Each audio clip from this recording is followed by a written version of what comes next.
오늘 말씀은 마가복음 7장 24절에서 30절까지 말씀입니다. 예수께서 일어나사 거기를 떠나 두로 지방으로 가서 한 집에 들어가 아무도 모르게 하시려 하나 숨길 수 없더라. 이에 더러운 귀신 들린 어린 딸을 둔 한 여자가 예수의 소문을 듣고 곧 와서 그 발 아래에 엎드리니 그 여자는 헬라인이요 수로보니게 족속이라. 자기 딸에게서 귀신 쫓아내주시기를 간구하거늘 예수께서 이르시되 자녀로 먼저 배불리 먹게 할지니 자녀의 떡을 취하여 개들에게 던짐이 마땅치 아니하니라. 여자가 대답하여 이르되 주여 올소이다마는 상 아래 개들도 아이들이 먹던 부스러기를 먹나이다. 예수께서 이르시되 이 말을 하였으니 돌아가라. 귀신이 네 딸에게서 나가느니라 하시매 여자가 집에 돌아가 본즉 아이가 침상에 누웠고 귀신이 나갔더라. 아멘. 오늘 본문은 예수님께서 갈릴리 북부에 있는 두로 지역에 들어가셨을 때의 이야기를 들려줍니다. 그런데 이 본문이 시작되자마자 더러운 것이 포착이 됩니다. 더러운 이방 지역에 예수님께서 가신 것이죠. 또 더러운 것이 포착됩니다.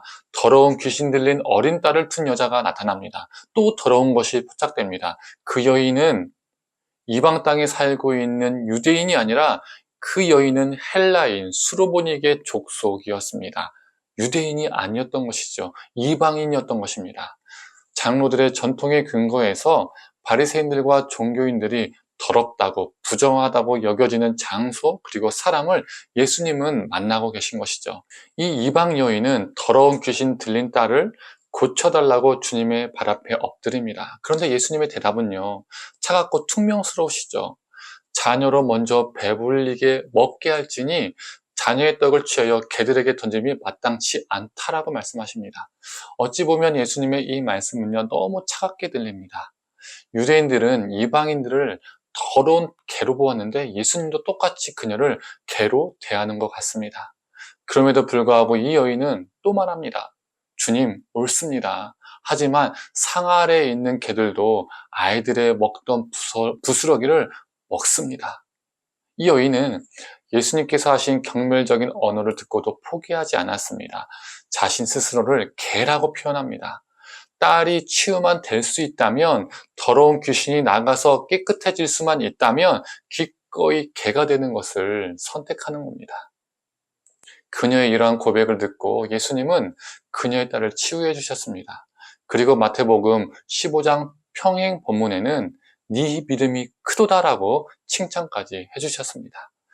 그녀의 딸이 치유받은 것은 정말 좋은 것이지만 굳이 왜 예수님은 그녀에게 경멸적인 언어를 사용하셨을까요?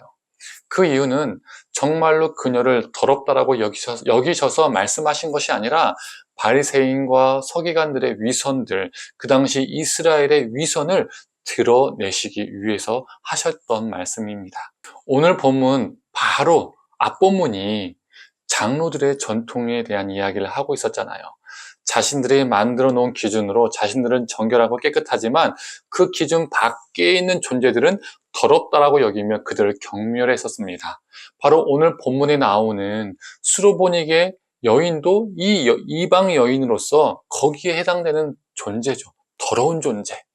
예수님께서 이 여인을 향해서 냉정하게 말씀하셨을 때 거기에 있던 바리새인들과 서기관들은 이렇게 생각했을 거예요. 야, 저 예수라는 자 좀 마음에 안 들지만 역시 그도 유대인이야. 이방 여인을 향해서 더럽다라고 말하잖아. 그렇게 여기잖아. 우리랑 역시 똑같아. 이렇게 생각했을 겁니다. 그런데 예수님께서 갑자기 그녀의 딸을 고치시고 그녀의 믿음을 칭찬하셨습니다. 상황을 갑자기 급반전시키셨죠. 인종적으로, 지역적으로 더럽다라고 여겨지는 그 이방 여인의 딸을 예수님께서 치유하심으로써 예수님은 종교 지도자들과 이스라엘의 위선을 드러내신 것입니다. 고발하고 계신 것이죠. 예수님은 무엇이 진정 정결한 것인지, 무엇이 진정 믿음인지를 극명하게 보여주고 계신 것입니다. 너희들은 장로들의 전통을 지키면서 스스로 믿음이 좋다고 여기지, 스스로 정결하다고 여기지, 그거 믿음 아니야, 그거 정결 아니야.